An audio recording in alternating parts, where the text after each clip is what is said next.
प्रणाम। अक्षत पूजा, नैवेद्य पूजा और फल पूजा के बाद जब हम चैत्य वंदन शुरू करते हैं तो हमारे पास में आखिरी समय तक पाटला रहना ही चाहिए, ऐसा कई लोगों के मन में बैठा हुआ रहता है कि नहीं भैया हमारा चैत्य वंदन चल रहा है। ऐसा हमने कार्तिक पूनम, चैत्री पूनम और हमारे जिनालय में कई बार देखा हुआ होगा कि जिनालय में शायद समझो कि पाटला कम हो और किसी को चैत्य वंदन, अक्षय नैवेद्य पूजा, फल पूजा करनी हो और किसी का पाटला लेके जाए तो नहीं भैया हमारा चैत्य वंदन चल रहा है, पाटला इधर ही रहने दो।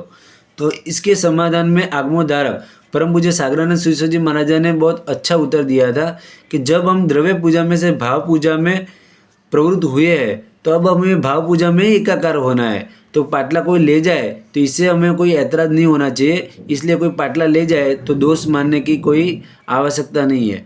भगवान के अंगुष्ठ के बाद उंगलियों में भी पूजा करने की कोई आवश्यकता नहीं है। कोई लोग अंगुष्ठ में पूजा करने के बाद उंगलियों में भी पूजा करते हैं, तो ऐसी कोई आवश्यकता नहीं है। धूपदानी में जब धूप प्रगटा हुआ हो तो नया धूप नहीं जलाना चाहिए, हमारा खुद का वो एक अलग बात है। गर्भगृह के बाहर ही धूप पूजा और दीपक पूजा आदि करना चाहिए। प्रणाम।